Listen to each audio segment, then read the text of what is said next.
Hello, welcome to my channel A Book Forest. My name is Kim and today I'm going to be doing my June and July wrap up. I'm doing the wrap ups for 2 months at the time. Um, pers- I'm not sure I'm going to keep doing that forever, but for now that's how I feel like doing it. So let's go. I'm going to do the books in order of enjoyment, so from the least enjoyed to the most enjoyed. So the first one I'm going to talk about is one I read on the Kindle. It's called Captivated by Nora Roberts, and it's a romance novel basically, and it's the main protagonist is a witch, and the love interest is a movie creator who wants to study her basically. He does not really believe in witches, but he wants to know like the lifestyle to give him inspiration for his movie, and they fall in love. I did not enjoy this at all. I usually like her Nora Roberts novel, but this is the first one I've read that has supernatural elements. I did not enjoy it. It's not necessarily because of that. It's just that it was lacking in plot and characters and everything in between. Everything was so boring. I think she was quite in love with her concept, and she was really playing in her sandbox, but with only one tool. She was not writing this for people to read it. I think I don't know what she was thinking. Um, Basically, like the main character is a witch, and she can sort of kind of predict the future. So anything that was gonna happen with the love interest, she could tell us beforehand, before it happens. Which, why? Why would you do something like that? So no, I did not enjoy this. The only good thing about this book is the family relationships, because there's basically the witch has two cousins, and the three of them, their dynamic together was quite nice. I think the other two cousins are part of they are the main protagonists in future books. It's a trilogy, but I'm pretty sure I won't be reading more of this. I'll read Nora Roberts again, just not this particular trilogy. The title of the novel is Captivated, and I was not captivated. That's it. um, so that's I think 2 stars I gave it. Maybe I'll lower it 1 star. It was really not that good. But then after that, everything went up. Like I have only 4 and 5 stars that I read in June and July. So great reading months. I was really pleased. So for my 4 stars, Dawn Chard in the Arcanum Unbounded. It's one of the novellas in the Cosmere, in the Stormlight Archive, and it was really good. And I love the Lopen. He's one of the characters, and he's one of the Windrunners, and I like him. And the main character in this is a young lady. Like she was an apprentice, like to a merchant. And in one of the earlier books, something bad happens to her, and she breaks her legs, basically. So she's like a captain of a ship in there, and she's basically wheelchair bound. And though there is some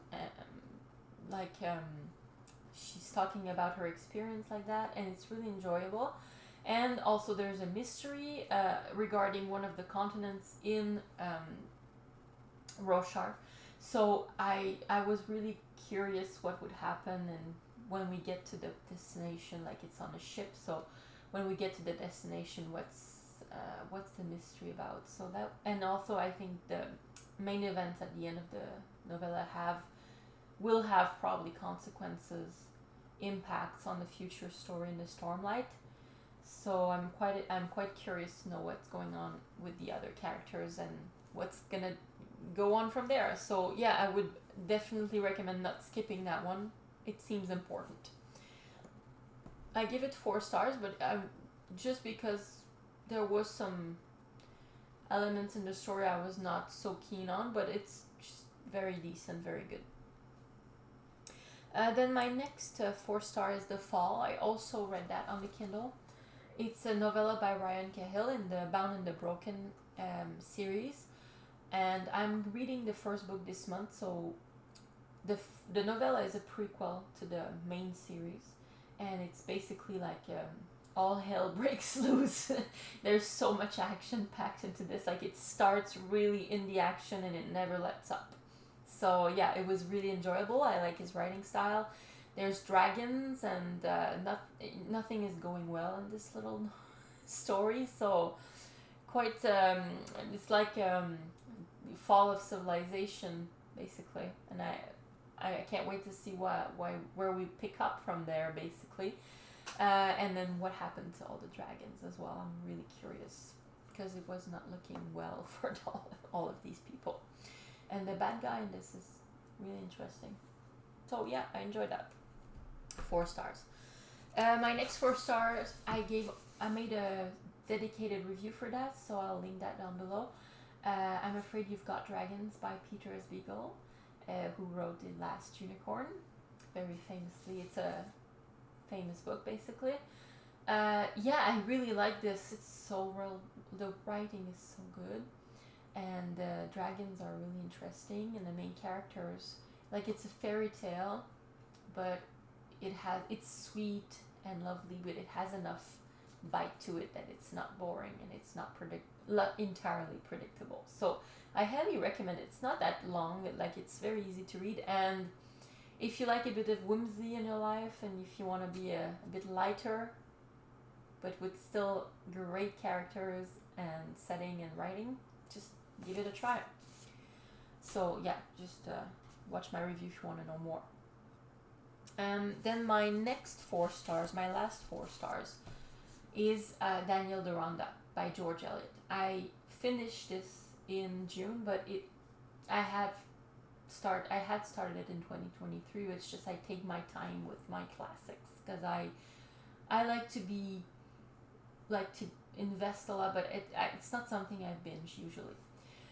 I love George Eliot. She's one of the best writers I've ever she's a master. She's one of the best ever. So definitely give her a try. And very, very, very intelligent woman. So Daniel Deronda is set in the 19th century in England in high society. The main character, Daniel Deronda, is a young man. He's very handsome, very sensitive. He's well educated and intelligent.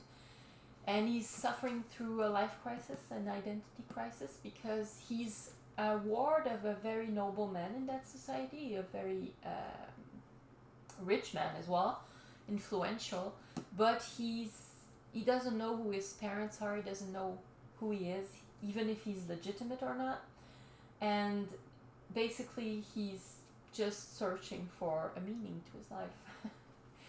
And all the rest of the action is centered, like he's the center and everything else is linked to him. So he's a lovely young man, and he's a helper, like he's a carer. He loves to help people, and there's few people he helps in the story. There's Gwendolyn here. She's a young lady who's also at the cusp of starting life, like she's a young adult, and she lives with her mother, but she's the boss. Like Gwendolyn is essentially the boss of the house. She's spoiled rotten, and she's kind of getting her own way in everything. She used to that. Will she keep getting her own way in everything? You'll see. You have to read it to find out. And she's not necessarily the best person. Like she's got some major flaws, but she's not a bad person. She just needs to learn, basically. And Daniel is very interested in her because he sees that she needs support, basically. And also they're both young and attractive, so. And there's also another side plot, like basically Daniel is he saves a young girl from a terrible fate, and he wants to help her. She's alone in the world. she's looking for her family, and he's trying to help her. So he goes to she's a Jewish young girl. They call her Jewess. It's lovely. And he goes to the Jewish quarters to try to find her family. And in doing so, he meets some people, and he gets like a lot of basically a lot of things out of that encounter that he was not expecting in his life. Like his path was not set up to go there. It seems like there's two different plots that are very separate. Like they don't really mesh well together. That's why I gave it 4 stars, but it's still really a good read. There's also one character in this book that is one of the worst people. I'm not gonna say who it is, but you'll eventually know if you read it. He's a bad guy, and he's kind of believable because he's so, like, he's very realistic. Like, there's lots of people in the world that are behaving like him. And it's interesting that George Eliot in the 19th century was writing about this type of behavior, because we see that all around us today. Very interesting. Like, she probably had her fair share of encounters with people like that. One of the worst people, one of the worst villains. Like, because he is so believable. Like, sometimes in those books, the villains are just a bit clownish. I'm not looking at you, Charles Dickens, but they're still very enjoyable, but they're not that believable, but that one is. Yeah, garbage. So I really enjoyed him. Yeah, definitely I recommend this. But then the rest of my reads were 5 stars. I'm gonna start with Oathbringer. Third book in the Stormlight Archive. Gave this for 5 stars. It's my favorite up till now. I really enjoyed it because of Dalinar, basically. Like, he's my favorite character, and this is his book. It's its backstory. Very layered character, very interesting action as well, and intriguing climax. It's like the end of this is just a banger. It's so good. Yeah, like the Oathbringer is just wow, delicious. And my other 5-star in the Cosmere is in Arcane and Unbounded. It's called Shadows for Silence in the Forest of Hell. It's just a tiny story. It's like I wouldn't even call it a novella. It's a short story, and it's just perfection. The characters, the setting. It's a bit horror. Like they're more horror than whatever else he's written since Elantris, I would say. So it's a horrifying world, and there's some very interesting imaginative elements, like zombies or something like that.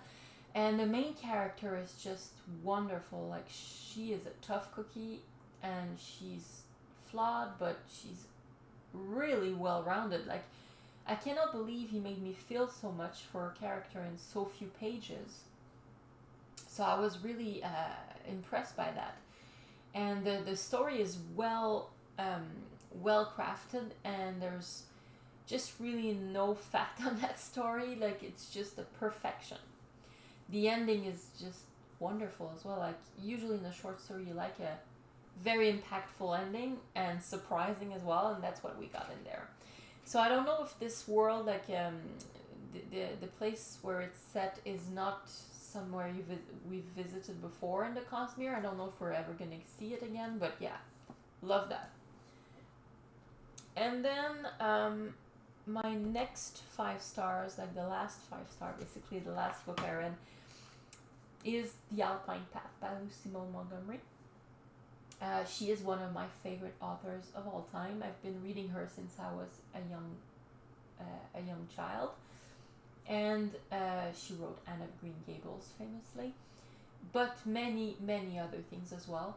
And I've read all of that she's written, and I love everything. So This is more of a story about her career, but also a bit of an autobiography.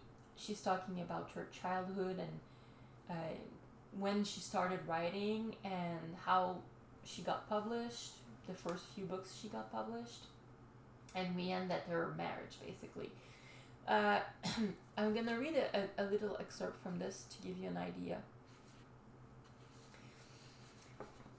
It says she's talking about her beloved Prince Edward Island in Canada where she grew up. And yet we cannot define the charm of Prince Edward Island in terms of land or sea. It is too elusive, too subtle.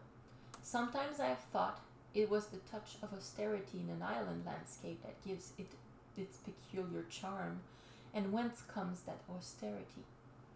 It is in the dark dappling of spruce and fir? Is it in the glimpses of sea and river? Is it in the bracing tang of the sea salt air? Or does it go deeper still, down to the very soul of the land? For lands have personalities just as well as human beings, and to know that personality, you must live in the land and companion it, and draw sustenance of body and spirit from it. So only can you really know a land and be known to it. So this is giving you a glimpse of her writing, basically. It's how she feels profoundly, like everything she's written, it's really encapsulated in this little paragraph. And when she's talking that the charm of the island is too elusive, too subtle, that's how I feel about her writing. It's just beautiful, magical, whimsical. There's no word. I really, really enjoy her. And so she's one of the most unique writers.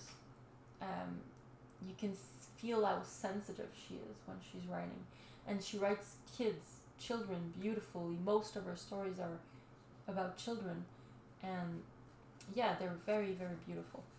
So if you have never read Lucy Maud Montgomery, I would absolutely recommend this. Not this, but that's for people who've read her before. But if you've never read her, pick up Anne of Green Gables. Like, what are we waiting for? And if you have a young daughter who is around 12, just give her that book. She likes to read. She'll love it. So yeah, that's what I read in June and July. Let me know what you've read, or if you've read any of those books, what you thought about them. And if you are interested in one of the books from what I've said, and if you have questions, just let me know. So yeah, see you next time.